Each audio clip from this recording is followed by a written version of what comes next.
जय श्री श्याम, हारे के सहारे की जय हो, शीश के दाने की जय हो, लख दातार की जय हो। दोस्तों, उम्मीद करती हूँ श्याम बाबा के आशीर्वाद से, श्याम बाबा की कृपा से आप और आपका परिवार ठीक हो और बाबा श्याम की कृपा सदैव अपने भक्तों पर ऐसे ही बनी रहे। बाबा श्याम हमेशा अपने भक्तों का ऐसे ही कल्याण करते रहें। दोस्तों, जो लोग हमारे वीडियोस को देख रहे हैं, जो नए लोग जुड़ रहे हैं, सबसे पहले वो हमारे चैनल को सब्सक्राइब कर बेल आइकन को ज़रूर प्रेस कर लें, क्योंकि हम ऐसे वीडियोस अपने चैनल पर लेकर आते रहते हैं। तो दोस्तों, आज की सत्य कहानी सुनकर आपको श्याम बाबा पर बहुत ज़्यादा विश्वास हो जाएगा। जो लोग कहते हैं कि श्याम बाबा हमारे साथ चमत्कार नहीं करते, श्याम बाबा हमारी कभी नहीं सुनते, श्याम बाबा हमेशा दूसरों की सुनते हैं, आज वो लोग खुद देखेंगे बाबा के चमत्कार, तो उनको भी बाबा पर विश्वास हो जाएगा।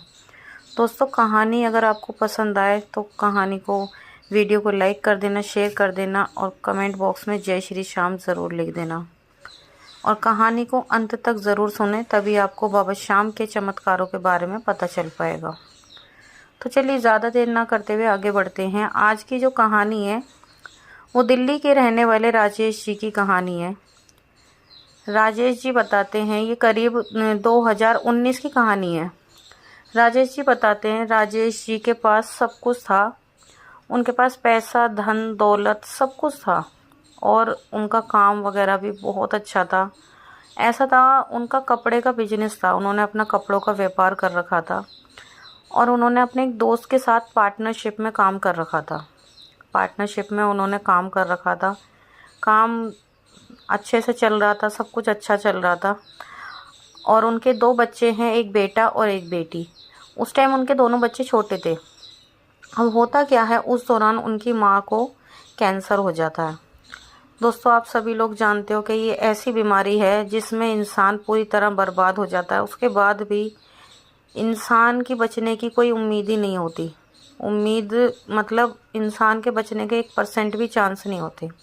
लेकिन वही होता ना, इंसान अपनी तरफ से पूरी कोशिश करता है। वही राजेश जी ने किया। राजेश जी ने अपनी माँ को बचाने के लिए सब कुछ किया, जो उनसे हुआ उन्होंने सब कुछ किया। यहाँ तक को उनके घर मकान तक बिक चुके थे। उनके जो भी गहने जेवरात जो थे, सब कुछ उनका बिक चुका था, सब कुछ दाव पर लग चुका था। पर फिर भी उनकी माताजी नहीं बच पाई। अब उनकी मतलब परिस्थिति इतनी ज़्यादा ख़राब हो गई थी, बहुत ज़्यादा। अब जो उनका काम वगैरह भी अच्छा चल रहा था, उनके दोस्त ने भी इस चीज़ का फ़ायदा उठाया। उसने देखा कि भाई इसकी परिस्थिति ऐसी है, उसके मन में भी लालच आ गया। उसने उनका व्यापार, उनका काम का नाम सब कुछ छीन लिया, सब कुछ अपने मतलब वो ये ना, पार्टनरशिप में काम करना बिल्कुल इसलिए बेकार है। पार्टनरशिप में अगर कभी काम करो तो वो हमेशा धोखा ही मिलता है उस चीज़ में। और उनकी परिस्थिति इतनी ज़्यादा ख़राब हो चुकी थी। एक तरफ था कि उनकी माँ की हालत की वजह से उनका घर का सब कुछ बिक चुका था, उनके पास कुछ भी नहीं रहा था, वो किराए पर आ चुके थे। और एक तरफ उनका काम भी उनसे छीन चुका था। उनके दोस्त के मन में लालच आ गया, उनके दोस्त ने उनका काम भी छीन लिया। उनकी परिस्थिति इतनी ज़्यादा ख़राब हो चुकी थी कि उनके पास खाने तक के पैसे नहीं थे। एक वक्त का खाना खा लेते थे तो दूसरे वक्त के लिए ये सोचते थे कि भाई अब रात को खाना खा रहे हैं तो सुबह खाने को मिलेगा भी या नहीं, या फिर सुबह खाया तो शाम को मिलेगा या नहीं मिलेगा। करते करते करते करते इतनी ज़्यादा हालत ख़राब हो चुकी थी कि उनकी पत्नी भी कहने लगी थी कि तुम एक काम करो, तुम खाने के लिए जहर ले आओ, हम जहर खा के एक बार में सो जाएंगे। क्योंकि जब इंसान जब पूरी तरह से चारों तरफ से उसको दिखता है ना कि सब कुछ ख़त्म हो गया, जब वो बिल्कुल टूट जाता है, उसे दिखता है कि भाई कहीं से कुछ नहीं होगा, तो उसको बस यही रास्ता नज़र आता है कि भाई हम अपने आप को ख़त्म कर दें। ऐसे ही कुछ राजेश जी के साथ हो रहा था। राजेश जी जिस मकान में किराए पर रहते थे, मकान मालिक भी उनको दिन रात परेशान करने लग गया। उसने बोला कि भाई मेरा मकान खाली करो, क्योंकि वो किराया नहीं दे पा रहे थे। तो कोई आजकल किसी की परेशानी को समझता नहीं है। उनकी इतनी ज़्यादा हालत ख़राब, वो जब भी शाम को आते उनकी पत्नी यही कहती, जहर लेकर नहीं आए, जहर लिया और मुझे और मेरे बच्चों को जहर ला कर दे दो। और राजेश जी को इतना ज़्यादा अपने ऊपर पछतावा होता, बहुत ज़्यादा परेशान कि आखिर वो करें तो करें क्या। वो ऐसे ही मेहनत मजदूरी करके कुछ थोड़ा बहुत जो उनसे होता कर लेते। एक दिन उन्हें एक व्यक्ति मिला जो कि खाटू श्याम बाबा का बहुत बड़ा भक्त था, बाबा श्याम को बहुत ज़्यादा मानता था।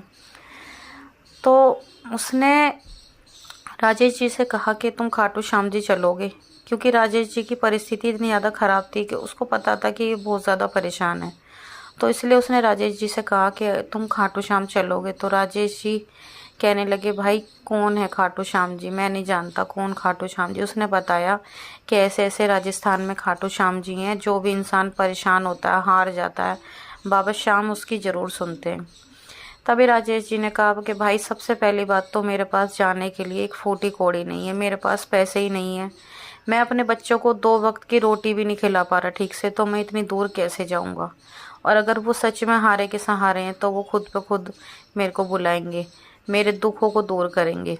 इस तरह से वो बातें करने लग गया। तभी वो व्यक्ति कहने लगे, तू चिंता मत कर, तुम्हारा जो भी किराया लगेगा मैं दूंगा, तुम एक बार बाबा के दर्शन करने के लिए चलो। जैसे तैसे उसने राजेश जी को मनाया और राजेश जी को अपने साथ खाटू दरबार लेकर चला गया। जब राजेश जी खाटू बाबा के दरबार पहुंचे, खाटू धाम पहुंचे, बाबा के दर्शन किए, तो राजेश जी की आंखों से झरझर आंसू बहने लगे। वो इतने ज़्यादा रोने लगे, बहुत ज़्यादा फूट फूट कर रोने लगे। उनको समझ नहीं आ रहा था कि आखिर वो कहें तो क्या कहें। वो बाबा से कुछ नहीं कह पाए, बस बाबा के दर्शन किए और दर्शन करने के बाद वो वहाँ से लौट आए। राजेश जी बताते हैं कि मैंने बाबा से कुछ नहीं मांगा, लेकिन मेरे बाबा ऐसे हैं। और दोस्तों ये बात बिल्कुल हकीकत है। हमें बाबा को बताने की ज़रूरत ही नहीं कि हमें आखिर क्या चाहिए। हमारे बाबा को पता है कि जब हम अपने बाबा के दरबार पहुंचते हैं, हम उनके दरबार क्यों आए हैं, किस लिए उनके पास गए हैं, बाबा सब कुछ जानते हैं, बाबा को बताने की ज़रूरत नहीं होती। तो राजेश जी यही कहते हैं कि मेरे बाबा ऐसे हैं, उनको पता था कि मेरी क्या परेशानी, क्या मेरी कंडीशन है। उस टाइम वो इतने ज़्यादा परेशान थे कि वो रोने के सिवा कुछ मतलब उनको समझ ही नहीं आया। बस वो बाबा को देखते रोने लगे, उनको समझ नहीं आ रहा कि मैं क्या कहूँ। वो बाबा से कुछ नहीं कह पाए।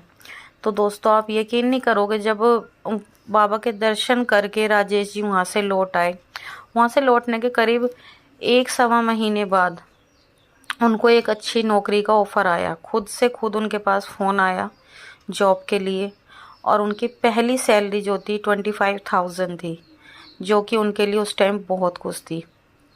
तो राजेश जी का खुशी का ठिकाना नहीं था। राजेश जी इतने ज़्यादा खुश हुए, इतने ज़्यादा खुश हुए, उन्होंने बाबा श्याम का धन्यवाद किया। जब उन्होंने अपने घर में अपनी धर्मपत्नी को बताया तो उनकी धर्मपत्नी भी बहुत खुश हुई, उन्होंने बाबा श्याम को बहुत धन्यवाद किया।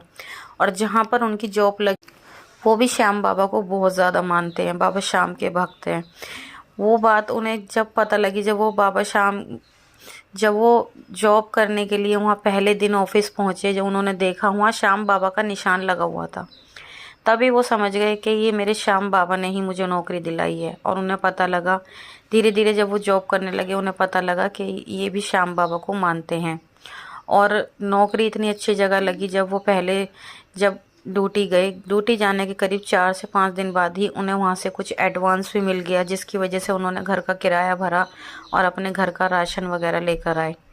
इस तरह से उनकी ज़िंदगी आज इतनी अच्छी, आज बाबा श्याम की कृपा से आज उनको फिर से सब कुछ, उनका जो भी गया था सब वापस मिल गया। उन्होंने धीरे धीरे फिर से अपना व्यापार भी खड़ा किया, एक साइड जॉब करते रहे, एक साइड अपना काम भी उन्होंने शुरू किया, जो काम उनकी धर्मपत्नी ने संभाला। अब की बार जब उन्होंने अपना काम शुरू किया तो उन्होंने अपना पर्सनली काम शुरू किया, तो वो काम उनकी धर्मपत्नी ने संभाला, राजेश जी अपना ड्यूटी पर जाते रहे। ऐसे ही करते करते आज उनके पास उनका खुद का घर का मकान है। आज वो फिर से अपने घर के मकान में हैं और उनके दोनों बच्चे इंग्लिश मीडियम स्कूल में पढ़ रहे हैं। आज राजेश जी बताते हैं कि श्याम बाबा की कृपा से आज जो मेरी हालत थी, मेरे पास एक वक्त की खाने की रोटी भी नहीं थी। मैं ये सोचता था कि मैं अपने बच्चों को खाने के लिए कैसे इंतज़ाम करूं। आज वो दूसरों को खाना खिला सकते हैं। आज बाबा ने उन्हें इस लायक बना दिया है। तो दोस्तों ऐसे हैं हमारे श्याम बाबा। जब बाबा श्याम कृपा करने पे आते हैं ना, तो हमारी झोली भी छोटी पड़ जाती है। दोस्तों आज की ये सत्य कहानी यहीं पर समाप्त होती है। आपको कैसी लगी कमेंट करके ज़रूर बताना। और दोस्तों जो भी लोग बाबा श्याम पर विश्वास नहीं करते, वो श्याम बाबा पर आंख मीच के, आंख बंद करके अपना विश्वास बनाए रखें। चाहे आपकी कितनी भी कड़ी से कड़ी परेशानी आ जाए, आप अपना विश्वास डगमगाने मत दो। बाबा श्याम पर अपना विश्वास बनाए रखो। देखो श्याम बाबा आपकी ज़रूर सुनेंगे। तो चलिए कल मिलते हैं एक और नई सत्य कहानी के साथ। जब तक के लिए सभी भक्तों को जय श्री श्याम।